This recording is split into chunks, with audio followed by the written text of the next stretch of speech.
የወጣቱን መሪ ከዩኒቨርሲቲ ጎበዝ ተማሪነት እስከ ወታደርነት አልፎም እስከ ተወዳጅ የሀገር መሪነት ጉዞን እናስቃኛችኋለን። ቡርኪና ፋሶ በተፈጥሮ ሀብት እጅግ የበለጸገች ብትሆንም ላለፉት በርካታ ዓመታት የበይ ተመልካች እንጂ ተጠቃሚ አልሆነችም። ለዚህም ደግሞ ዋናው ምክንያት ከቀጥተኛ ቅኝ አገዛዝ ነፃ የወጣችው ቡርኪና ፋሶ በእጅ አዙር ከሚደረግ የኢኮኖሚ ቅኝ ግዛት ነፃ ለመውጣቷና ጠንካራ መሪ ማጣቷ ነበር።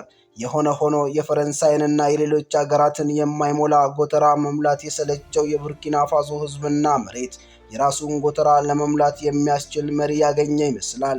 ኢብራሂም ትራኦሬ የቁርጥ ቀን የህዝብ ልጅ። ለመሆኑ ኢብራሂም ትራኦሬ ማን ነው? ምንስ ቢሰራ ነው አፍሪካ የበጋ ፀሐይ ወጣላት ያስባለው? ከሀገርም አልፎ በየጎረቤት ሀገራትና በመላው አፍሪካ እየተወደሰ ያለውን መሪ በፎረስት ሚዲያ እናስቃኛችኋለን። መልካም ቆይታ።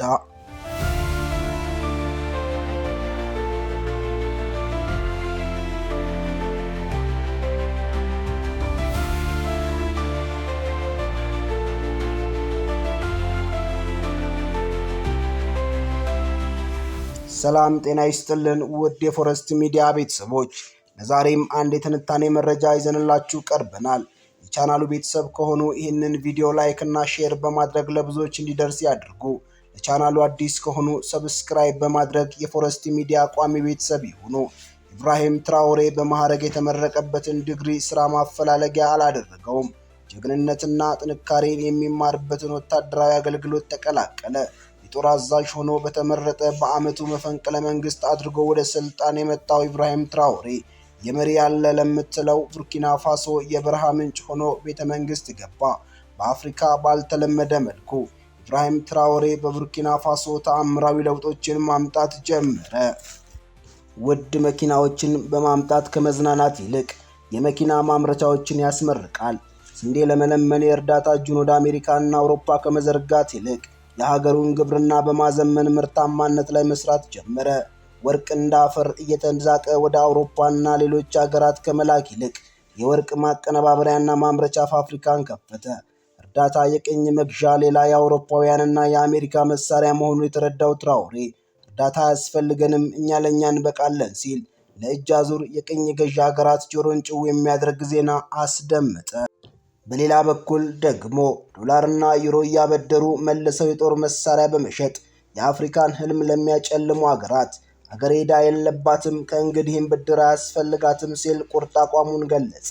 በቀን 4000 ኪሎ ግራም በአመት 146 ቶን ወርቅ የሚያቀነባብር የወርቅ ፋብሪካ በመቋቋም የቡርኪና ፋሶ ምድር የፈረንሳይ ግዛት እስኪመስል ድረስ የሚበዘበዘውን የወርቅ ሀብት በማስቀረት ለፈረንሳይ መርዶ አደረሰ። የባለስልጣኖችን የበዛ ደሞዝና አበል በመቀነስ ለዜጎች የደሞዝ ጭማሪ ያደረገ። በሰላም ግንባታ ሙስናና ሙሰኞችን በመታገል ዜጎች ሰላም የሰፈነበት ሀገር እንዲኖራቸው አደረገ። ቡርኪና ፋሶ በታሪክ ከኢብራሂም ትራኦሬ በፊት ቶማስ ሳንካራ የተባለ ጀግና መሪ አግኝታ ነበር።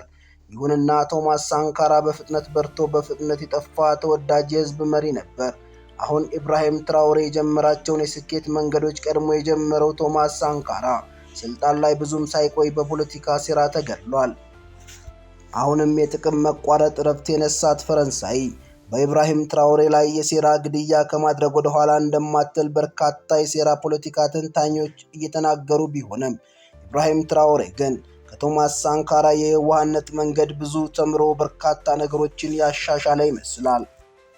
አፍሪካ በአየር ንብረትም ይሁን በተፈጥሮ ሀብት የታደለች አህጉር ብትሆንም የተማሩ ሙስናን የሚጸየፉ አሳታፊና ቆራጥ መሪዎችን ባለማግኘቷ ብቻ እስከዛሬ ከእጅ ወደ አፍ ለሆነ ኖሮና ለልመና የተዘረጉ እጆች የበዙባት አህጉር ሆናለች። የሆነ ሆኖ በቡርኪና ፋሶ የተገኘው ባለምጡቅ አእምሮ መሪ እያከናወነ ያላቸው ተግባራት አፍሪካ ዛሬም ተስፋ አላት ለማለት ያስደፍራል። ውድ የፎረስት ሚዲያ ቤተሰቦች፣ ለዛሬ ያዘጋጀንላችሁን የኢብራሂም ትራኦሬን ቅኝት በዚሁ አበቃን። በሌላ ሰፊ ትንታኔ መረጃ እስክንገናኝ ድረስ ሰላም።